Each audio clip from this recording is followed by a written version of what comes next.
ಎಲ್ಲರಿಗೂ ನಮಸ್ಕಾರ. Mister Basu all in one world ಚಾನಲ್ಗೆ ಮತ್ತೊಮ್ಮೆ ಸ್ವಾಗತ. ಹಿಂದಿನ ವಿಡಿಯೋದಲ್ಲಿ ರಾಡ್ ಬೆಂಡ್ ಮಾಡಿಕೊಂಡು ಬೀಮ್ನ ಕಟ್ಟಬೇಕಾದ್ರೆ ಯಾವ ರೀತಿ ಅಂತ ಹೇಳ್ಕೊಟ್ಟಿದ್ದು. ಇವಾಗ ಸುತ್ತಲೂ ಬೀಮ್ನ ಕಟ್ಟಿ ಇಲ್ಲಿ ಗ್ಯಾಪ್ ಕಾಣಿಸ್ತಿದ್ದಿಲ್ಲ, ಈ ಗ್ಯಾಪ್ಗೆ ನಾವು ಅದನ್ನು ಇಳಿಸ್ಕೋಬೇಕು. ಇವಾಗ ಟೀ ಟೈಮು, ಎಲ್ಲರೂ ಟೀ ಕುಡಿತಾ ಇದ್ದಾರೆ. 11-11:30 ಟೀ ಟೈಮ್. ಆವಾಗ ಬ್ರೇಕ್ ನಮಗೆ. ಇವಾಗ ನೋಡಿದ್ರೆ ಬೀಮ ಕಟ್ತಾವ್ರೆ. ಸ್ಟೇರ್ ಕೇಸ್ ಹತ್ರ ಸಾರ್ವೆ ಹಾಕ್ಕೊಂಡಿದ್ದಾರೆ. ಆಲ್ಮೋಸ್ಟ್ ಬೀಮನ್ನು ಕಟ್ಟು ಮುಗಿದಾಗಿದೆ. ಇವಾಗ ಅದನ್ನು ಇವಾಗ ಬೀಮ್ ಆ ಗ್ಯಾಪ್ ಇದೆಯಲ್ಲ, ಆ ಗ್ಯಾಪ್ಗೆ ಇಳಿಸೋದಷ್ಟೇ ಬಾಕಿ ಇರೋದು. ಬೀಮ್ ಇವಾಗ ಇಳಿಸಾಗಿದೆ, ಬೀಮ್ ರಾಡ್ಗಳನ್ನ. ಅದನ್ನು ಇಳಿಸ್ಬೇಕಾದ್ರೆ ನಾನು ಇರಲಿಲ್ಲ, ಹಾಗಾಗಿ ಅದು ನನಗೆ ವೀಡಿಯೋ ಸಿಗ್ತಿದ್ದಿಲ್ಲ. ಇವಾಗ ಅಡ್ಡ ಉದ್ದ ಎಲ್ಲ ರಾಡ್ ಹಾಕಬೇಕು. ಹಾಗಾಗಿ 6 ಇಂಚ್ಗೆ ಮಾರ್ಕ್ ಮಾಡ್ತಿದ್ದಾರೆ. 6 ಇಂಚ್ಗೆ ಹಾಕಿದ್ರೆ ರಾಡ್ಗಳನ್ನ ಬಿಲ್ಡಿಂಗ್ ಮೇಲ್ಗಡೆ ರೂಫು ಗಟ್ಟಿಯಾಗಿರುತ್ತೆ. ಆ ರಾಡ್ಗಳನ್ನ ಹಾಕೋಕ್ಕೂ ಮುಂಚೆ ಶೀಟ್ ಮೇಲೆ ನಾವು ಚಾಪೆ ಹಾಸ್ಬೇಕು. ಅದಕ್ಕೆ ಮೊದಲು ಶೀಟ್ ಮೇಲ್ಗಡೆ ಆಯಿಲ್ ಹೊಡಿಬೇಕು. ಆಯಿಲ್ ಹಾಕೋಕ್ಕೂ ಮುಂಚೆ ಈ ರೀತಿ ನೀಟಾಗಿ ಕಸ ಏನು ಇಲ್ದಾಗೆ ನಾವು ಕ್ಲೀನ್ ಮಾಡ್ಕೋಬೇಕು. ಕ್ಲೀನೆಲ್ಲ ಆಗಿದೆ. ಇವಾಗ ಆಯಿಲ್ ಹೊಡಿಬೇಕು. ಈ ರೀತಿ ಆಯಿಲ್ ಹೊಡೆಯೋದ್ರಿಂದ ನಮಗೆ ನಾವು ಕಾಂಕ್ರೀಟ್ ಹಾಕ್ತೀವಲ್ಲ, ಕಾಂಕ್ರೀಟು ಇದಕ್ಕೆ ಅಂಟಲ್ಲ. ನಮಗೆ ಬಿಚ್ಚಬೇಕಾದ್ರೆ ಈ ಶೀಟು ಈಸಿಯಾಗಿ ನಮಗೆ ಕೆಳಗಡೆ ಬರುತ್ತೆ. ಈ ಆಯಿಲ್ ಹೊಡಿಲಿಲ್ಲ ಅಂದರೆ ಕಾಂಕ್ರೀಟ್ ಎಲ್ಲ ಇದಕ್ಕೆ ಅಂಟ್ಕೊಂಡು ನಮಗೆ ಕಷ್ಟ ಆಗುತ್ತೆ.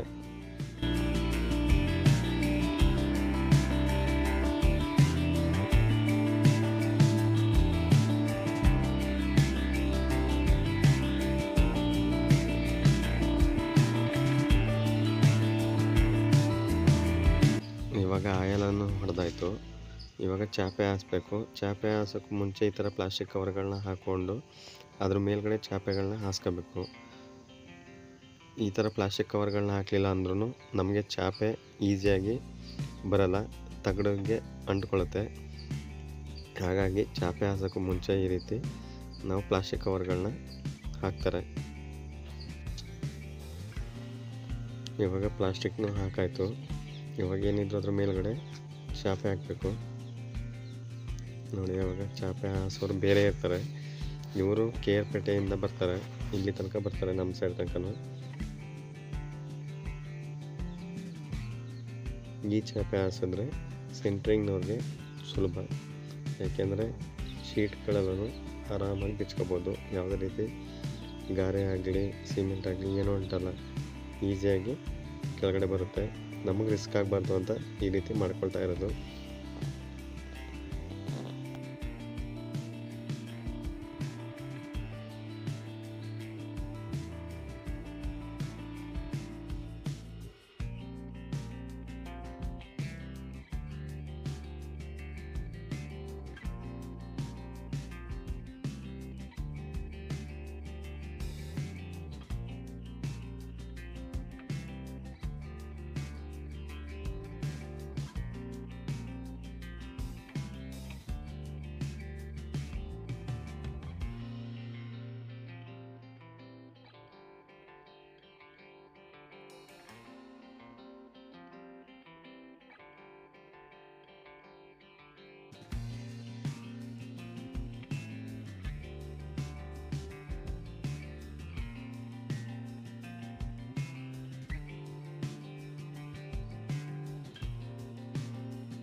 ಚಾಪೆನೂ ಹಾಕಾಯ್ತು ನೋಡಿ. ಅವಾಗ ರೂಫು ಯಾವ ಥರ ಕಾಣಿಸ್ತಿದೆ ಅಂತ ಬಿಲ್ಡಿಂಗ್ ಮೇಲ್ಗಡೆ.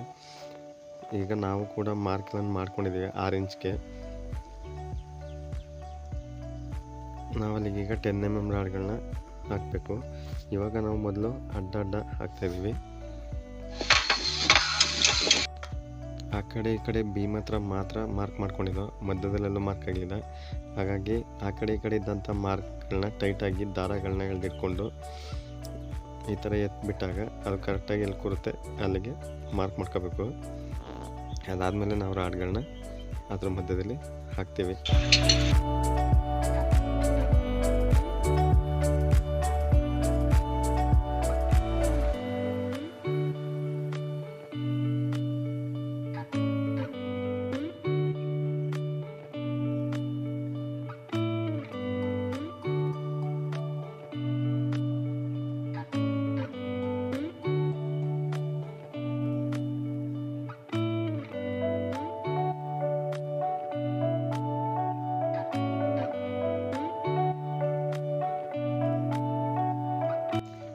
ಇವಾಗ ಕೆಳಗಡೆಯಿಂದ 3 ಜನ ರಾಡ್ಗಳನ್ನ ಎತ್ಕೊಡ್ತಾರೆ. ನಾವು ಒಂದು 3 ಜನ ಮೇಲ್ಗಡೆ ನಿಂತು ಎಳ್ಕೋಬೇಕು. ಅದು ಎಷ್ಟು ಉದ್ದ ಬೇಕು ಅಂತ ನಾವು ಆಗಲೇ ಅಳತೆ ತಗೊಂಡಿದ್ದೋ. ಆ ಅಳತೆಗೆ ಕಟ್ ಮಾಡ್ತಾರೆ, ಕೆಳಗಡೆ ಕಟ್ ಮಾಡಿ ಕೊಡ್ತಾರೆ. ನಾವೀಗ ಅದನ್ನು ಎಳ್ಕೊಂಡು ಅಲ್ಲಿಗೆ ಮಾರ್ಕ್ ಮಾಡಿದ್ವಲ್ಲ ಆ ಮಾರ್ಕಿಗೆ ಹಾಕೋಬೇಕು. ಎಳ್ದಂಥ ರಾಡ್ಗಳು ಬೀಮ್ ಮೇಲ್ಗಡೆ ಇರಬಾರ್ದು, ಬೀಮ್ ರಾಡ್ನ ಒಳಗಡೆಯಿಂದ ಹೋಗಬೇಕು. ನೋಡಿ ಇವಾಗ ಒಳಗಡೆ ಹೋಗ್ತಾ ಇದೆ.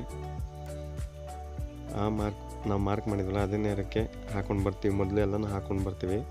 ಅದಾದಮೇಲೆ ನೇರಕ್ಕೆ ಮಾರ್ಕಿಗೆ ಅದನ್ನು ಕೂರಿಸಿ ಅನಂತರ ಕಟ್ಟಬೇಕು ಅದನ್ನು ಬೈಂಡಿಂಗ್ ವೈರಿಂದ.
ಆರು ಇಂಚ್ಗೆ ಅಡ್ಡ ರಾಡ್ಗಳು ಎಷ್ಟು ಬೇಕಾಗಿತ್ತು ಅಷ್ಟನ್ನು ಪೂರ್ತಿ ಹಾಕಾಯಿತು ನೋಡಿ. ಇವಾಗ ಎಲ್ಲನೂ ಇವಾಗ ಮಾರ್ಕ್ ತಕ್ಕಂತೆ ಕೂರಿಸಿದ್ವಿ.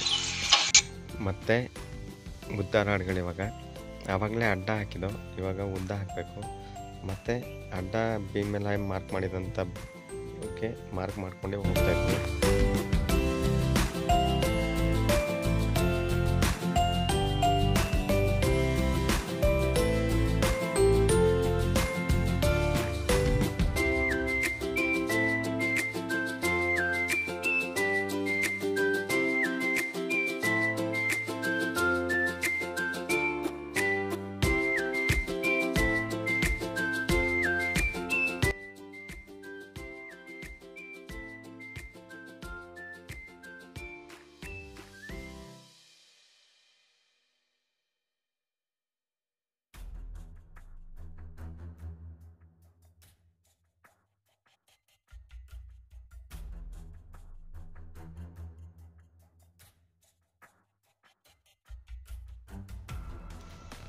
ಮಾರ್ಕ್ ಮಾಡಿ ಅಡ್ಡ ಉದ್ದ ಎಲ್ಲ ರಾಡ್ಗಳನ್ನು ಹಾಕಿತ್ತು.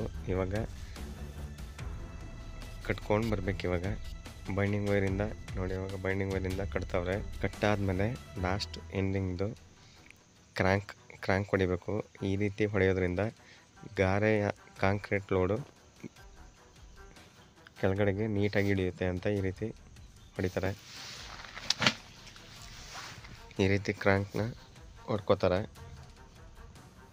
ಇದು ಕ್ರ್ಯಾಂಕ್ ರಾಡು, ಇದು ಲಿವರು.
ಕ್ರ್ಯಾಂಕ್ ಹೊಡೆದಾದ್ಮೇಲೆ ಅಲ್ಲಿ ಕಾಣಿಸ್ತಿದೆಯಲ್ಲ ಕಾರ್ನರ್ ಮೂಲೆಗಳು, ಆ ಮೂಲೆಗೂ ಮತ್ತೆ ಒಂದು ರಾಡನ್ನು ಬೈಂಡಿಂಗ್ ವೈರಿಂದ ಕಟ್ಕೋಬೇಕು.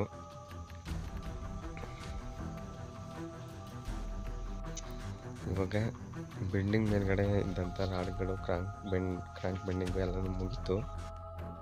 ಹಾಗೆಯೇ ಪೂರ್ತಿ ಬಿಲ್ಡಿಂಗ್ ಸೆಂಟ್ರಿಂಗ್ ಕೆಲಸ ಇವಾಗ ಮುಗಿದೋಗಿದೆ. ನಮ್ಮದು ಇನ್ನೇನಿದ್ರು ಇದಕ್ಕೀಗ ಕಾಂಕ್ರೀಟ್ ಹಾಕೋದೇ ಬಾಕಿ. ಇವಾಗ ನಾಳೆ ತಪ್ಪರು ನಾಡಿದ್ದು ಇದಕ್ಕೆ ಕಾಂಕ್ರೀಟ್ ಹಾಕ್ತಾರೆ. ಇಲ್ಲಿಗೆ ಸೆಂಟ್ರಿಂಗ್ ಕೆಲಸ ಮುಗೀತು. ಈ ವಿಡಿಯೋ ಇಷ್ಟ ಆದರೆ ಲೈಕ್ ಮಾಡಿ, ಶೇರ್ ಮಾಡಿ. ಇನ್ನೂ ಯಾರು ಸಬ್ಸ್ಕ್ರೈಬ್ ಆಗಿಲ್ಲ ಸಬ್ಸ್ಕ್ರೈಬ್